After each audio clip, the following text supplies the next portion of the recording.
Hello and welcome to today's webinar. Those of you who don't know me, I'm Masood Raja, and today we will talk about mostly some tips about graduate studies as international students, either in the United States, Canada, or any country beyond your own native country. Now, this was requested by one of the viewers of the channel, and I thought I could incorporate my own personal experiences in it. And I hope that we'll get some questions, but I will briefly share my own experiences first and then see what you have to say about it. Now, I came to the United States in 1996, but I didn't come as a graduate student. I applied. My degree then was from Pakistan Military Academy, and it wasn't accepted as a full degree, so I had to apply for an undergraduate program. And then I got accepted, did my 2 years undergraduate, did my master's, and then did my PhD. And then after I finished my PhD, that is when I decided to apply for jobs over here. And I can explain that entire process, but that was my trajectory. And as an undergraduate and graduate student in the US. Now, at that time, the application process from Pakistan was quite complicated because there was no internet. So what you had to do was you had to make an appointment somewhere in Islamabad or elsewhere with a Fulbright office or some other US office through the embassy to get the college catalogs. And what you'll do is you'll get the college catalogs, then read through different programs, find out their application deadlines. Then you'll have to write to the college so that they could send you the application materials. So they will mail you the application materials, you will fill them up, you'll meet all their requirements. Everything was done through mail. Occasionally you could send a fax. And then after the entire process was complete, then if you got admitted, then you'll go and get your visa and come to United States. So that was the process then. So, hello. So what I want to explain first is the process now, at least for the US research universities, if you're going to apply for a PhD, and then go into what to do with that PhD. So most US research universities only accept PhD students in the fall, because the fall semester is considered the beginning of our academic year.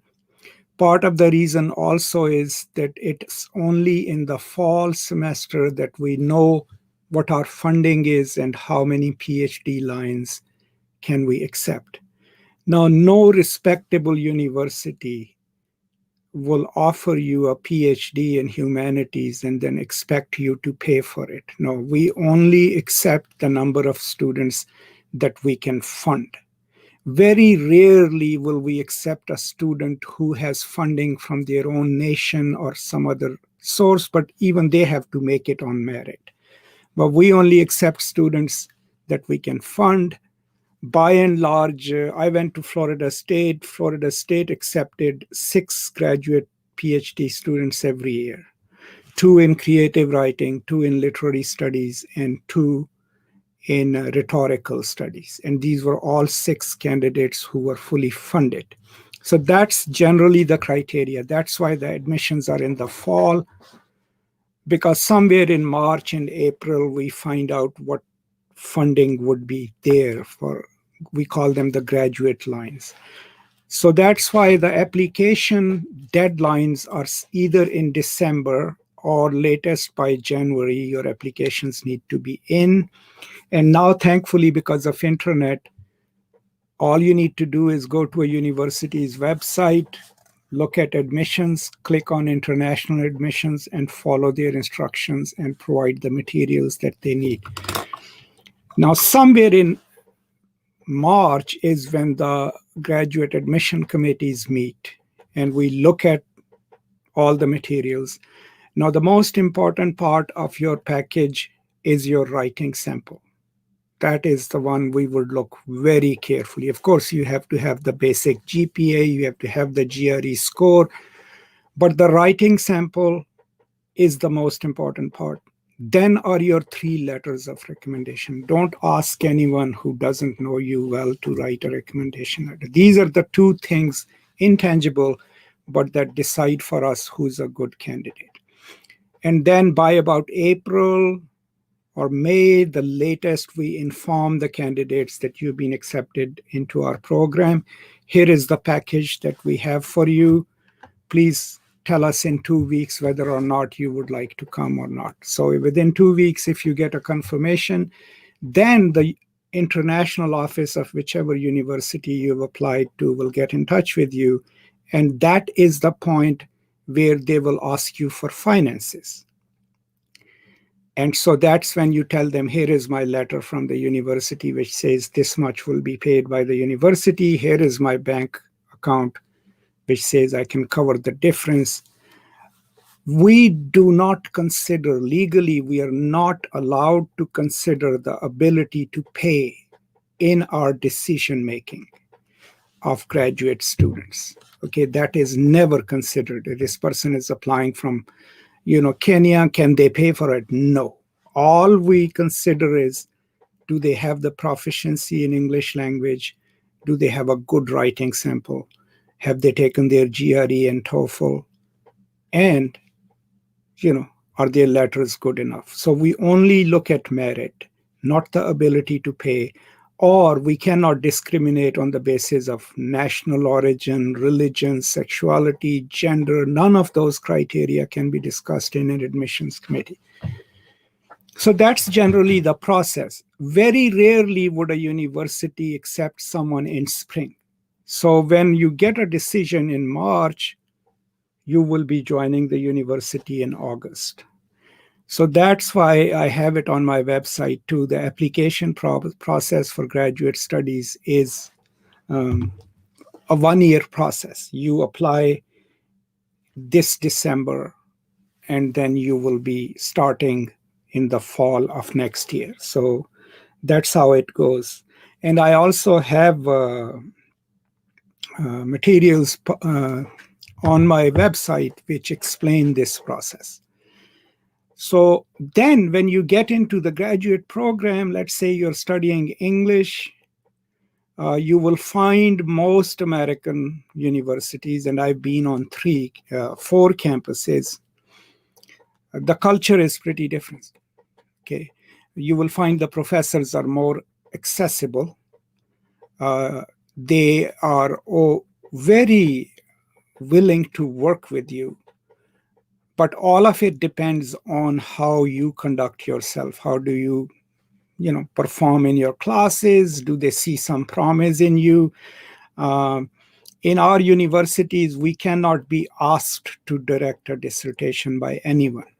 You can spend your entire career and not direct a single dissertation. The students come to us and ask us if we would be willing to work with them. And if we like their work, we say, yes, I will direct your dissertation. So another difference between the British system and the United States system is that when you apply to a PhD program, and I get this question all the time, sir, can I send you my proposal for my PhD application? We don't require a proposal. Students are not required to have a research proposal ready. All they have to do is write a 700-word statement of objectives. What is it that you want to do? Why our institution? What would you like to study? And even then, you're not committed to it, because we expect our students to take about 33 hours of coursework. That's how the PhD goes. So you take about 2 years of coursework. Within that, there'll be certain required courses, and then most of it would be electives. So that's the time when you get the general knowledge of the field, and then you also take some specialized courses in your area of interest. After you have finished your coursework, you will move to comprehensive exams. that is when you constitute a committee. So you go and ask a professor with whom you have taken a couple of courses, Dr. Raja, would you be my director? And then you discuss with the professor, what are you planning to do? Let's say Masood Raja agrees, okay, I'll be your director. Then with your professor, you create a reading list, okay, which is your comp reading list, comprehensive exam reading list. Usually, my candidates read up to 200 books, right? And then they spend about a year, sometimes a year and a half, reading for their comprehensive exams. And that is the crucial phase of their training, because that is when they learn their field. They have a primary text list, they have a secondary text list, they have a third area related to their specialization list. And so that's when they actually get to know the field, not through the coursework, but through reading for comprehensive exams. And then when you finished reading, when you're ready, you take your exams. Now, exams are 12 hours, 4 hours each, spread over 3 days, followed by a 2-hour oral defense. And the exams can be really challenging, and so can be the oral defense. After you have cleared your exams is when you move to candidacy. That means you have now become a doctoral candidate and you're writing your dissertation.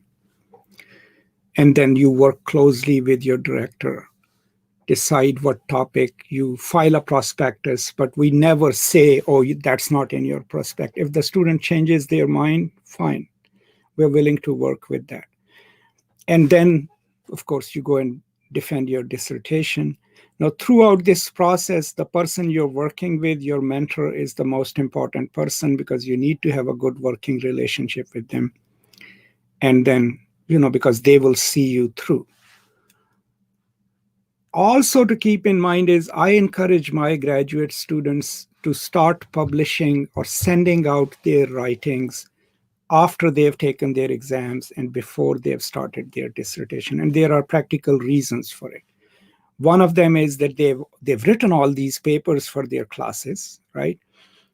And now they're at the top of their field. They've read extensively. So now, before you get into dissertation writing, is the time to revise some of those essays and submit them. So that while you're writing your dissertations, your essays are being reviewed. If they get accepted, fine. Because in American market, if you're going to apply for jobs, you cannot hit the market without publications. At the least, even if you're applying for a liberal arts college, 1 or 2 published articles will get you an interview, okay?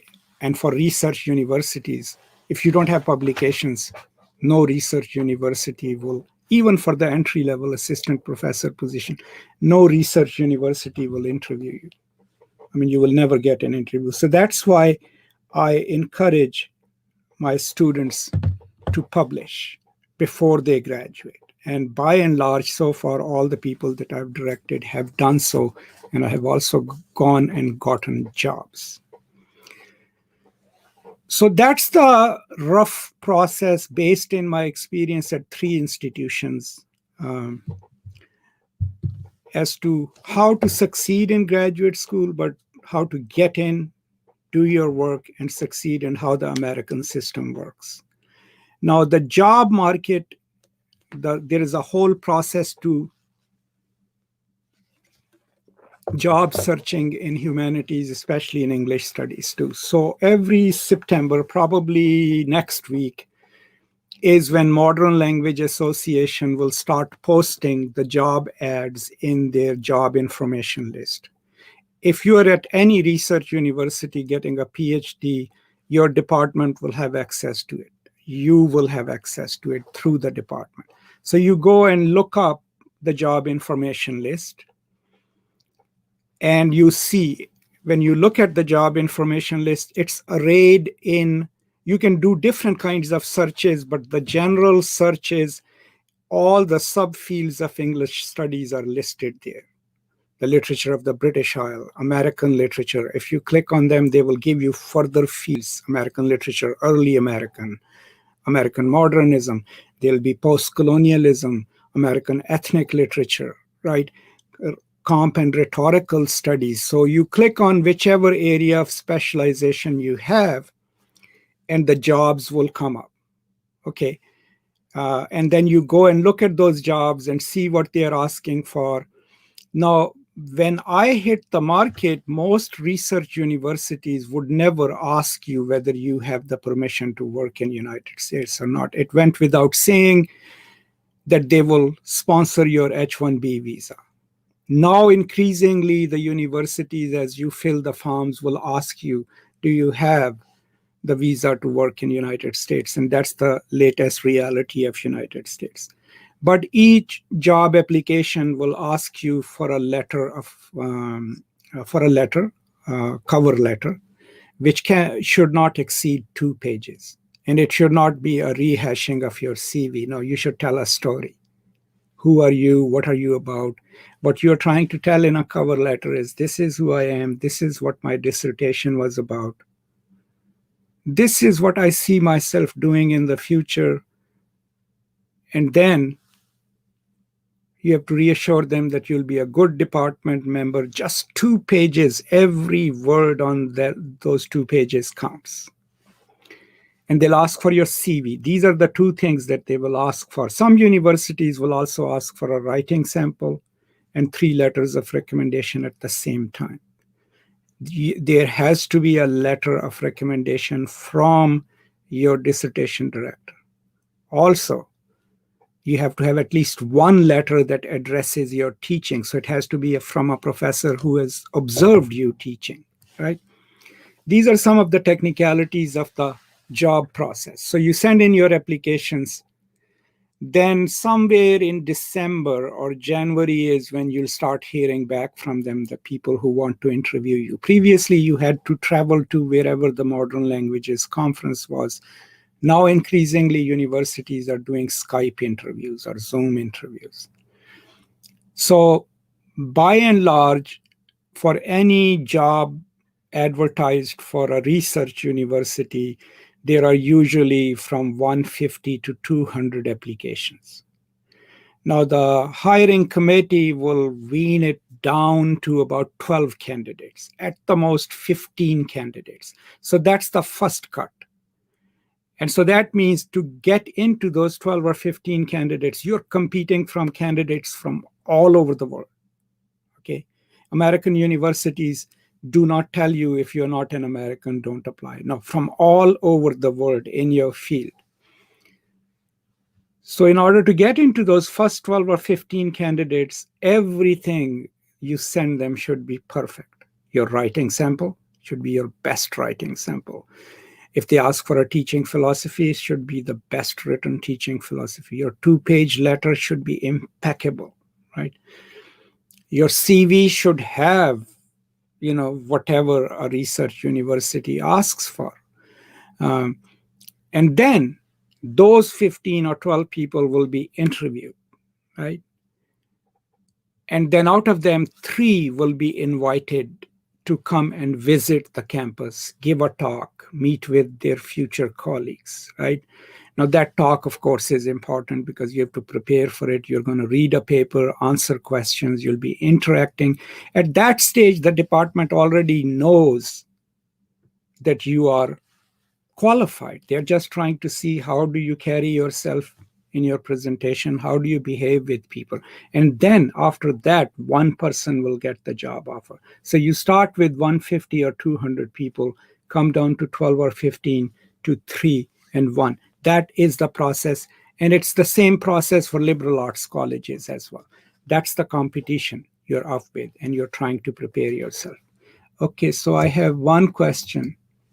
Is there any age limit for applying for entering PhD? And there is never an age limit in the United States. Actually, legally, you cannot put an age limit on applying. No one will even ask you what your age is. No. Similarly, there is no age limit for applying for jobs either. Okay. The federal law does not permit any university to discriminate you on the basis of your religion, on the basis of your race, ethnicity, age, disability. So no, there is no age limit, either for applying for jobs or applying to PhD programs. It's like in India, Pakistan, everywhere else, we follow the same old British rules, right? Aapki umar 50 saal ho gayi, aap PhD nahi kar sakte. No, not in United States, no, there is no age limit. Okay, so I'll wait for more questions while they come up. And in the meanwhile, so that's the process. So how do you make yourself competitive? Publications. The most important thing is there is one thing that no one can deny or no one can belittle, and those are well-placed publications. If you have them, you will get noticed and you will get interviews. If you have no publications, then you're already at a disadvantage. Because look, if people are looking at 200 applications, and these are all people who have full-time jobs, they are on a search committee, and if it's a research one or a comprehensive, they already know that they will not consider anyone who has no publication. So the first thing you do when you look at applications is you look at the CV and see, has this person published?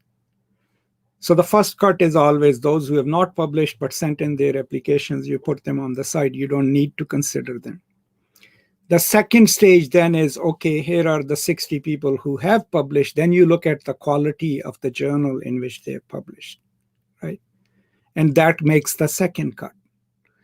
Then you're left with about 30, 40 people. And those are the 30, 40 people that you read carefully, their letters and everything else, and see how you want to grade them. So by the time you walk into the hiring committee's meeting, each one of us is expected to bring top 15 candidates, right? And so then we go into the meeting, we say, here are my 15 people. This is why I placed this person first. This is why I placed this person second. We talk, we discuss, and we walk out of the committee having decided our top 12 list, and then maybe 2 or 3 reserves. And that's when the committee chair calls the 12 candidates and sets up interviews. And then very rarely, if the first 12 do not give us something good, that you go to your reserves. Most of the times the job market is so competitive that you just hire from the top 12. So that's the process. All right, any other questions? There aren't a lot of people here. I guess this is too specific a topic today. But if there are any other questions about this topic or anything else, please send them my way and I'll try to answer them. I'm trying to see if I can see this. Okay, because sometimes the questions show more earlier on the app itself. So we'll see. Okay. Okay, so I have one question that's not showing up over there, and that's from Kenya. Hello, doctor. Watching from Kenya, how does one decide on where to publish, bearing in mind that some publishers are out to make money and never to help postgrad? Okay, so as a thumb rule, in humanities, if a journal asks you to pay, don't publish with them. Because of the market nature of the world in which we live, these people, I'm a strong proponent of open access publishing. But the sad thing with that is that a lot of people who are out to make money, they have created a lot of fake journals. And what they do is they name them American Journal of this and Canadian Journal of that, and they put fake editorial boards there. A few years ago, 2 of the biggest publishing mills were in Gujranwala, Pakistan. right? So do your research, right? How do you find out what are established journals, right? First are the mainstream, publishers. If it's a Taylor and Francis journal, you go to the Taylor and Francis website. If it's an association journal, like PMLA, Journal of Commonwealth Literature, if it's a journal affiliated with the university. But the thumb rule is, if a humanities journal asks you to pay, don't publish with them. Chances are they're a scam journal. You can also do a search online for a journal and ask it, is this a scam? Now, a few years ago, there used to be a list published by a librarian, which was called Beale's List of Predatory Journals. And you could always go to his website and find out which new journals as he added to that. Sadly, he got sued by some, publisher, so he had to take the list down. But still, do your research. But as a thumb rule, if a humanities journal asks you to pay, 90% cases, they are fake. Because I have never experienced in humanities a journal that asks me to pay for publication. In sciences, it does happen, right? Because the scientific journals do assume that people publishing their research have grants. And when you write a grant, you write subvention fees in there. So you pay $4,000, $3,000. But in humanities, no.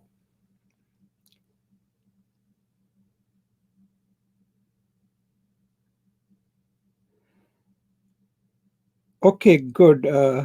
I have one from Chandra. It's not. Okay, so here. So it's great. It's the Teachers' Day in India. So thank you so much for that. I'm glad that I'm included amongst your teachers. Okay, so how does one structure a journal? So I for publication. So I guess you mean, how does one structure a paper, right? I have a whole set of presentations on that. There are 4 lectures on how to carry out research, how to structure an article. Please watch them. When I post the edited version of it, I'll post a link to those videos in the description. But I do describe the basic structure of a paper and how to go about it in quite a few of my lectures. But the best way to learn that, I mean, a lot of people ask me this question. The best way to learn how to structure a paper is to actually go and read papers in your field, right? No one can, even if I sat in front of you or stood and said, here's how you structure a paper, you're not going to learn it, right? But if you go and read a few papers in your field, right? And as you read them, ask yourself, okay, how does this person structure this? How does he or she start the argument? What are the methods in which she draws attention to different aspects of his or her argument? Now, here in United States, every undergraduate has to take 2 courses on scholarly writing or just simply writing, right? And then in grad school, every single PhD student has to take a course on scholarly writing, where all they do over a semester is write a paper, right? And in the process of doing that, they learn all the techniques. Now, I don't know how it is in what is it, Kenya? But if it's not being offered to you as a course and no one is mentoring you, I would say read as many articles, scholarly articles in your field, and then take notes. How does so and so write this article and argue his point? If you are from Kenya, read Ngugi Thiong'o's Decolonizing the Mind and see how does he set up his argument, some of his arguments, and that's how you try to emulate it. And then eventually, as you grow in the scholarship, you develop your own style. But reading published articles is the first step in learning. Good questions. All right. There are some new comments. So, but I do have videos on it. And if you just do a search on my channel on scholarly writing, the videos should show up. Or just go to the playlist, which is about academic pedagogy and academic learning, and they will show up. I have some live lectures that were recorded by the people, and then I have some lectures that I've recorded sitting in front of a computer like this, and I think those should be helpful. Okay, any other questions? Not getting many. Okay. So Usman, sometimes journals don't publish the research articles and say that should write name of your supervisor. If we include our supervisor names as co-author, they take advantage and make it their own. I don't know what journals are you talking about. I have never encountered a journal like this, at least here. I understand that there are journals in Pakistan and India and elsewhere. I also know the practices both in India and Pakistan where the professors actually insist that their students should put them, the professors, as the first author. I just corresponded with a student from Pakistan whose paper we are going to publish in Pakistaniyat. And at the last minute, she said, well, could you add this person as a co-author? And I said, who is this person? And she told me that was her supervisor. And we never heard from her during the editorial process. And I told her that as a policy, we do not list the non-corresponding author as the first author, right? We will list the non-corresponding author as the second author. But I know through experience that professors in Pakistan do that, which is terrible. You know, I could get legally in trouble for doing that unless me and one of my students actually did our research and co-wrote a paper. But if I just asked my student, add my name to your paper, first of all, what does it do for me as a scholar? I had one student from Pakistan that I had helped in writing a paper, you know, just gave him suggestions. And about a year later, I get an email from him and he's like, Dr. Raja, I'm about to publish this paper and I have added your name as a co-author. And I was like, why did you add my name as a co-author? I didn't write the paper with you. I don't know what the final version is. Why would I want my name on a paper that I don't know whether I agree with it or not? So please don't put my name there. And he said, you know, I'm sorry, that's what my professors expect of me over here. So if a journal tells you that you need to put your professor's name next to it, don't publish with them, right? Obviously, they're a scam, or they are run by people who, you know, want to scam graduate students into. And if any journal does that to you, if they take your paper and steal it, you know, be careful, you know, publish somewhere else. I mean, that's all I can say. But as I said, do your research, find out if these are legitimate journals, and then submit your work to them.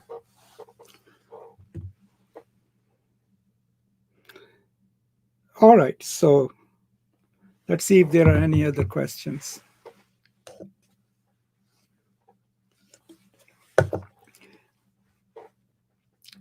So, I mean, for publications, target the leading journals in your field. So my strategy, and I haven't written many articles lately because I've been mostly focusing on books, is that you always write your article for the best journal in your field. That's the target, right? And then you send it to them. If they turn you down, fine. You take the reviewers' reports, you revise it, and then go down the road. Send it to another journal. Sometimes it will be the third journal that will publish your article. But you write it at the highest level of abstraction and then see who publishes it. You know, most journal articles, sometimes they take a year to publish, sometimes more. For one of my articles that was crucial to my trajectory as a scholar, because I was correcting a mistake that I had made 7 years ago, I published it in South Asia Journal. I had to wait 3 years to publish it, but I needed to publish it in a prominent journal so that next time if someone says, oh, Masood Raja said this in 2006, I could point to them and say, go and read my revised version, because sometimes you have to do that. You make mistakes as scholars, and then you go and correct yourself, but you have to correct yourself in a publication, right? So sometimes it's worth the wait.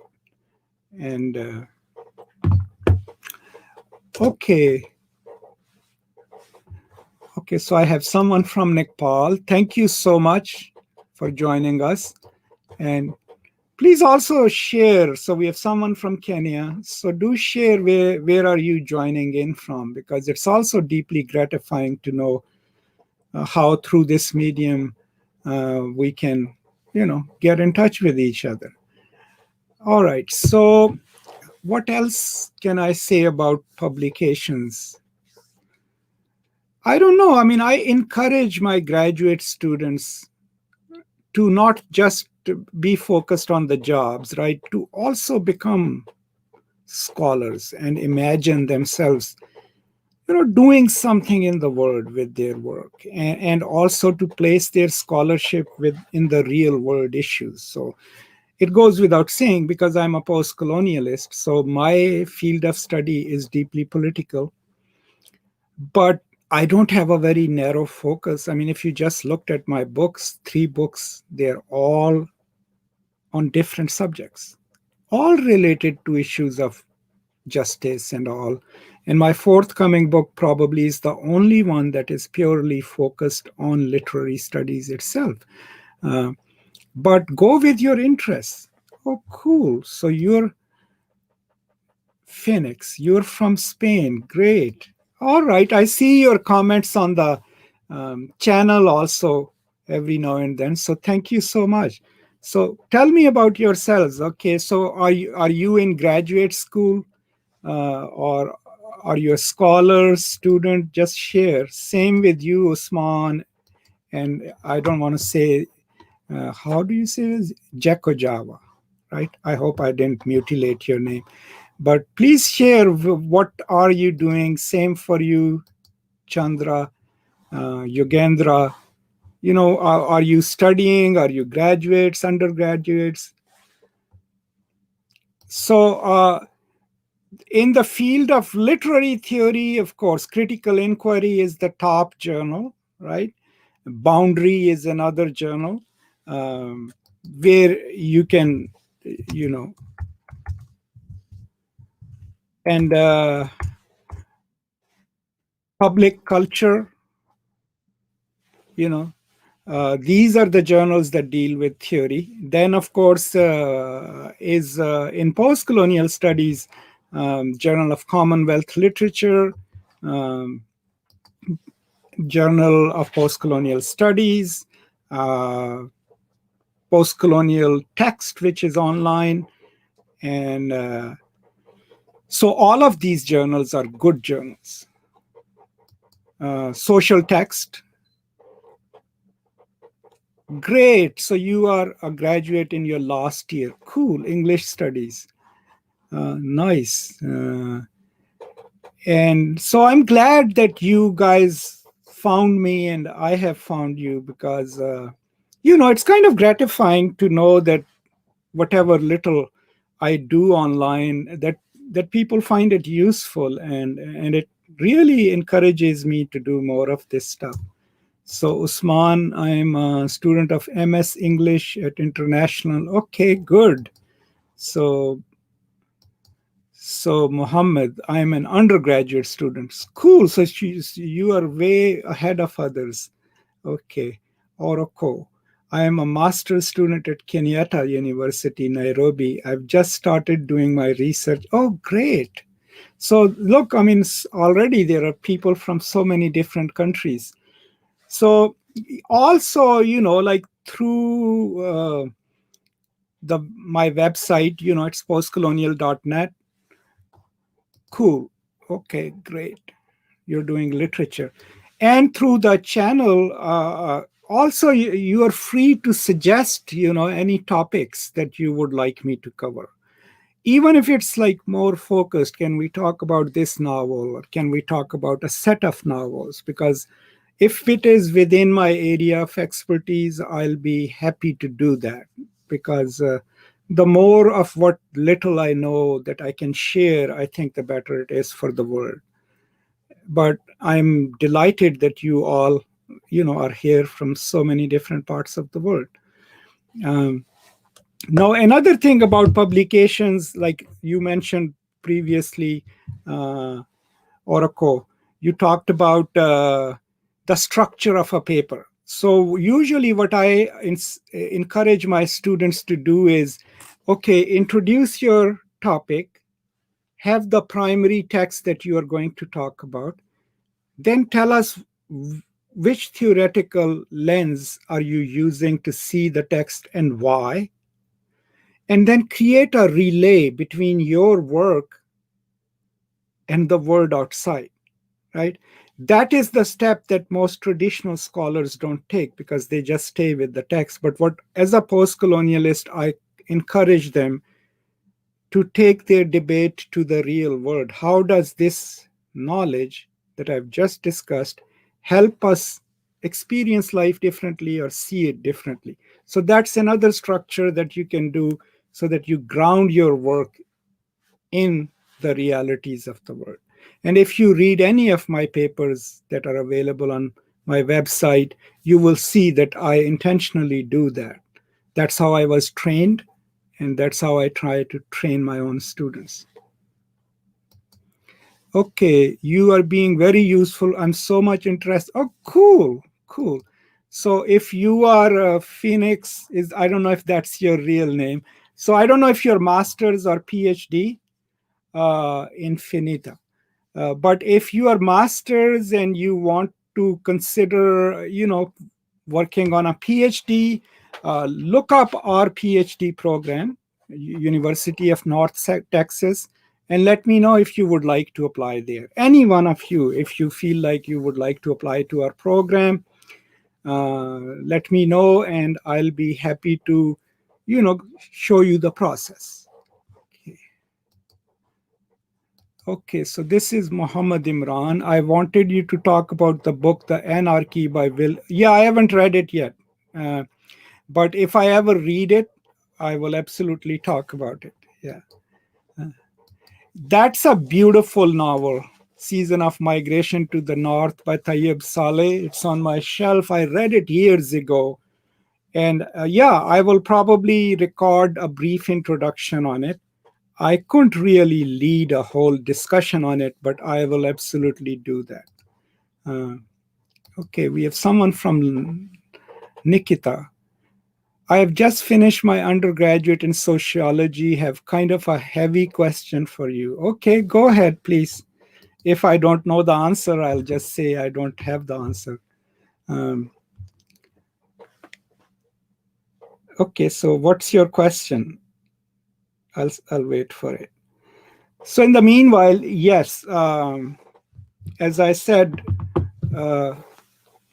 as you read literature or do humanities studies, and I always encourage my students, to also let the things we discuss, make us into different kind of people.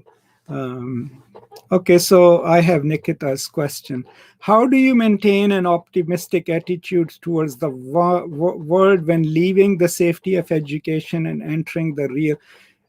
I don't know what stage of education you are, but that's a really good question. Okay. A lot of my students right now, especially undergraduates, um, they are anxious about the world, right? And especially if you've been in college for 4 years and you're entering the uncertainty of the world outside, that can be a deeply troubling thought, deeply troubling. Uh, Personally, how do I remain optimistic? I don't know. I have trained myself. I already know that this world is an unjust place, right? And that's what I'm trying to fix, right? But what I've internalized is this idea that instead of just focusing on the things that I cannot change, I will take the little graces that the world offers me, right? A friend here, a friend over there, someone who's kind to me, right? Because that keeps me going. It keeps me positive. And then as you shape your identities, we all construct our identities, sometimes consciously, sometimes unconsciously. What I did with myself was, after I came to United States, so much of the values that I follow, I didn't learn them in graduate school. I learned them from my mother, who was a completely unlettered woman. She could not read and write, but she taught me, besides so many other things, of how to be compassionate, how to be caring. So I brought that with me from my own culture, right? So what I learned is that over the years, I've trained myself that if I want to feel good, you know, not physically, but emotionally, I've trained myself in a way that I have to go and do some unselfish thing, right? It could be anything, recording a lecture and putting it out there, answering your questions. But it really makes me happy when I can help someone. Now, when I was younger, I did that to get their praise, right? We all do that. We crave attention. But eventually, it became a mechanism that says, okay, I'm stressed. This person has been mean to me. Now, can I go out in the world and put a smile on someone's face or share something with them? And our mother taught us that, right? Be gentle, be kind to other people, right? But that works for me. It keeps me positive, even though I do deeply political work, right? And I criticize power wherever it exists. But to retain your humanity, I think that kind of attitude has helped me. I mean, after all, it's not an answer for everyone else. But yes, Nikita, that is a heavy question, and I don't think so I've answered it carefully enough. So let's Oroko. I appreciate your help very much. I've gained wonderful insight that will help me as a scholar to finish my. Oh, good. And also, please keep in mind that a lot of people ask me, like when they watch some of the videos, they ask me, like, that I missed a certain point or they didn't get a certain point. The videos are just there to initiate you into. There is no replacement for reading, right? But here is the thing: as you read in the beginning, you'll be intimidated because the vocabularies are heavy, they are specialized. So, keep a record, look up terms.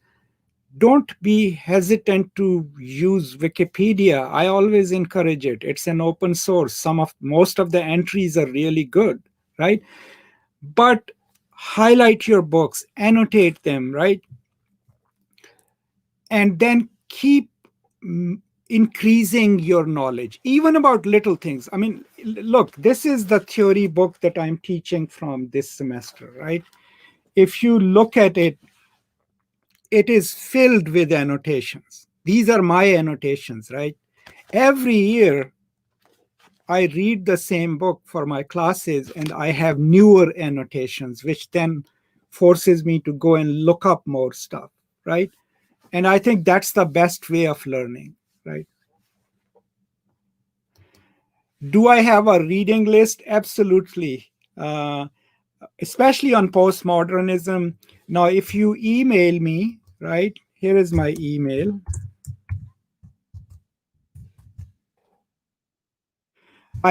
Two of my students just took their comprehensive exams in postmodernism last year. I don't have it on my computer, but I will ask them to send their exams lists to me and I can share those with you.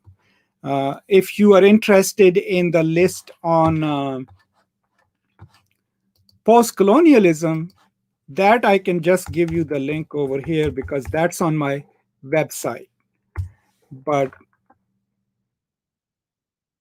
that's on my website, so that is available. But the postmodernism, I can absolutely email it to you. Yeah. Okay, let's see. Any other questions?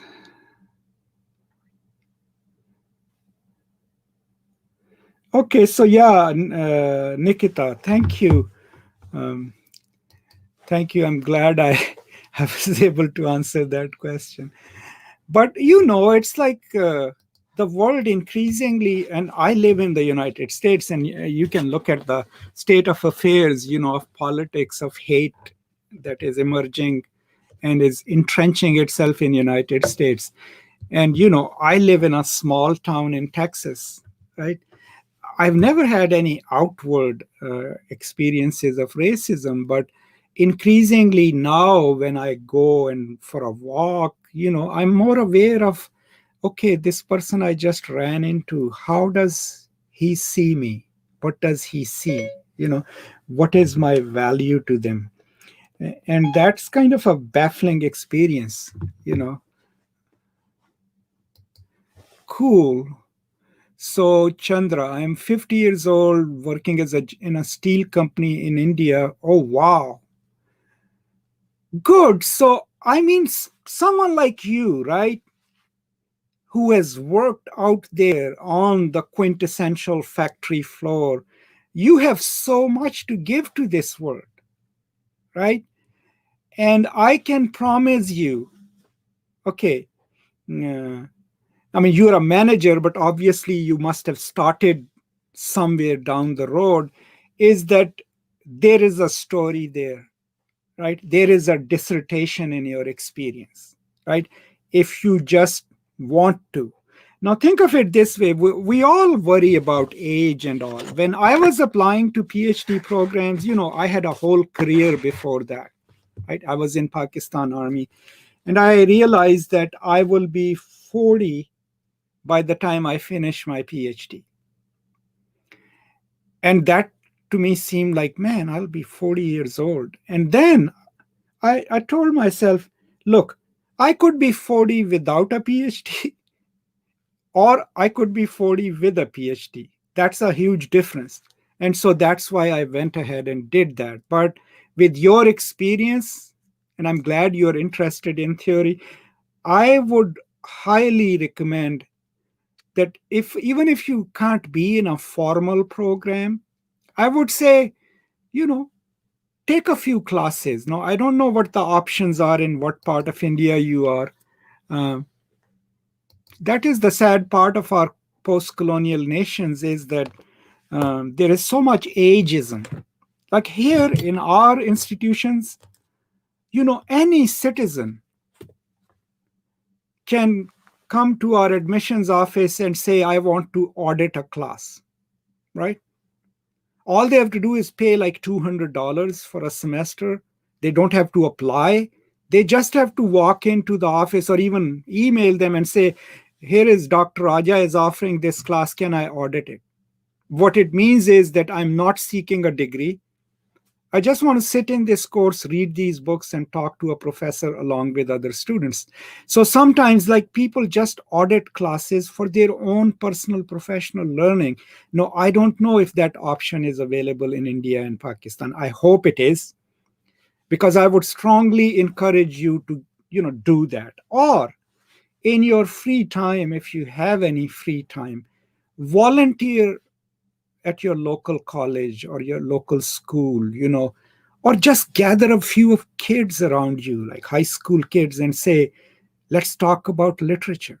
You teach me, I teach you. So that way, your interest can further have an impact where you live, right? These are some of my suggestions. Um, okay, Ali, welcome. Okay. And then we have someone from South Africa, Dimfo. I hope I said it wrong. So welcome. And if you have any questions, please post them here. I'll be happy to. Oh, and Ali, you're from Morocco. MashaAllah. Welcome. Well, what do we say? Ahlan.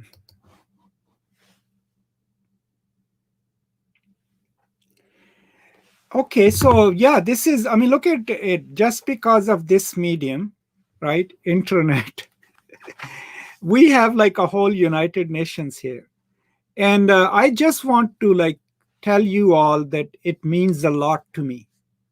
Okay, because it allows me to get in touch with people from all over the world, and it's deeply gratifying and it's very encouraging. So Nikita, Um, this experience of interacting with all the people, on a Saturday is also what keeps me positive, is because, we are from all different parts of the world and we can have a conversation, if you, Chandra, I'm from Pakistan, Chandra is from India. Most people will have you believe that we are enemies, right? At least that's what our nationalist leaders would say. But here we are, you know, having a conversation, not just today, but over a long period. So these are the possibilities of human contact and talking to each other, right? Okay, so I hope this was useful to you. But as I said, you can also always send me a message or comment so that we can maybe develop these Saturday conversations into more focused ones, into some kind of a chronological thing where we can learn. Or I have another suggestion, and you guys can tell me. What I can also do is design a course. Okay, let's say literary theory, just as I teach it to my students, right? Design a course, and then every Saturday we discuss theory like we do in my classes, right? And for our text, we can just use Terry Eagleton's literary theory, right? And a PDF version of it is available online, which you can all download, right? Now, if you want me to do that, a discussion like that, that way, then over a month, over 6 months, we would have discussed the whole book, right? And then further books under that. But then it would become a structured learning experience. Now, we can also do something else. This is just an example. We could pick up Fanon. We could pick up, Decolonizing the Mind, any book, but then do kind of a course thing on it. So let me do some research and find out what is freely available online. But if you have any suggestions, then we can convert these weekly meetings into kind of a structured learning experience. So let me know what you think. Okay, so I will definitely be emailing you something very soon. I'm also in education and I'm very interested in talking to you about this channel. Oh, good. Please do. And I already posted my email upstairs. Oracle. Do the universities in the US have a limit on the number of publications that are required for one to enroll or apply for a PhD? Okay, so for a PhD, we don't require people to have published, especially in literary studies. All we require is a good writing sample, GRE scores, 3 letters of recommendation. If you're from a non-English speaking country, a TOEFL score.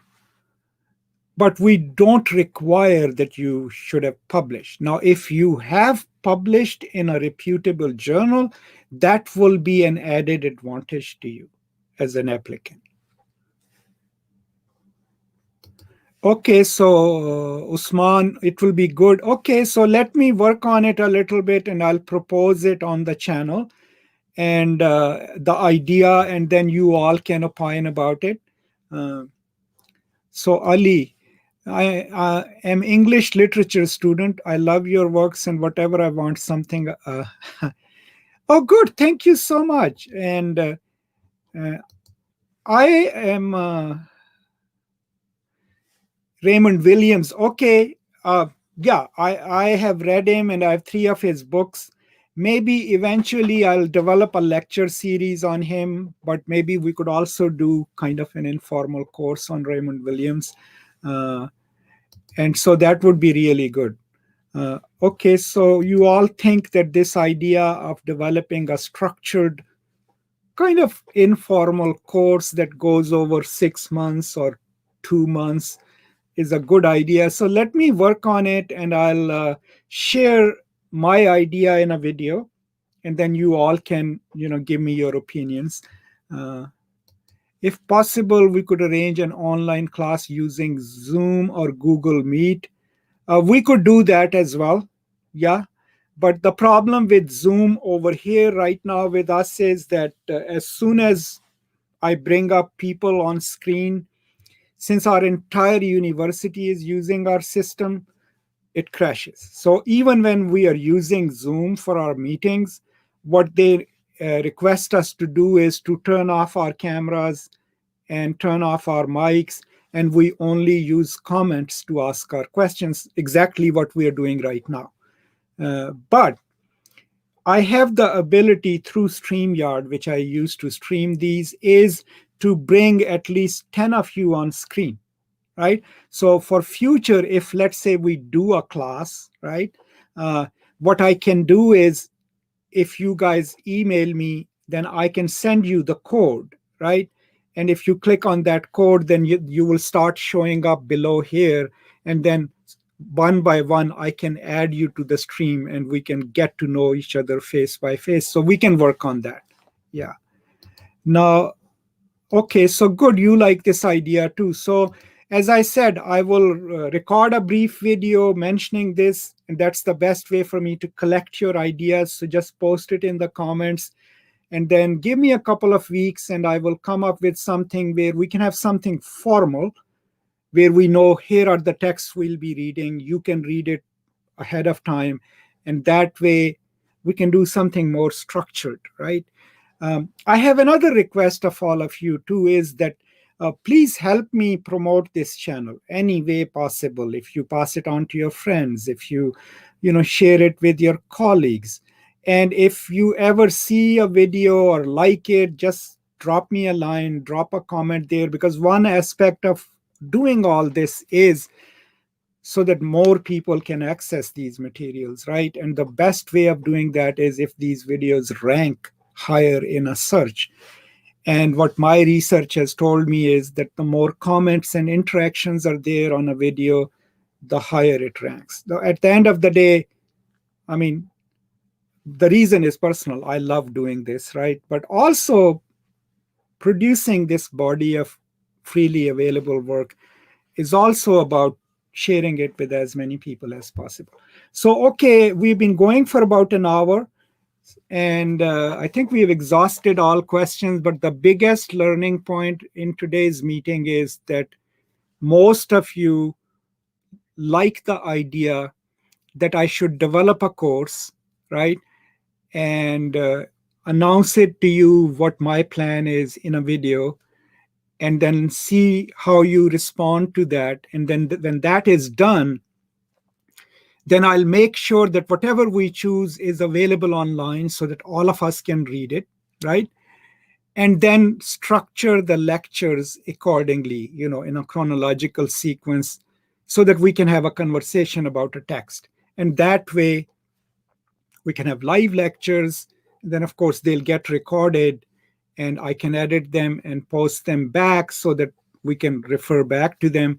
And if it succeeds, then, for as long as I'm capable of doing such things, we can continue this experience. And also, feel free to invite anyone that you know to be a part of that experience.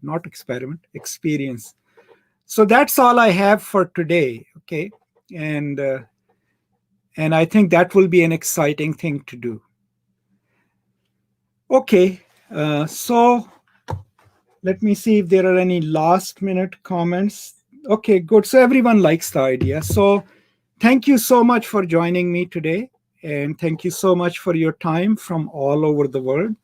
And I will try to test where we can at least put some of you one by one on the screen so that we get to know each other face to face as well. And if I decide to do that, then you guys will have to reach me through my email so that I can email you the link, right? And that's the best way to do it. All right, so I'm going to call it off today. Thank you so much for joining me today, and I will see you, inshallah, next week. Okay, so stay safe, especially those of you in hard-hit areas with COVID, and take care of each other as always. And of course, as always, as I end my videos, peace and love.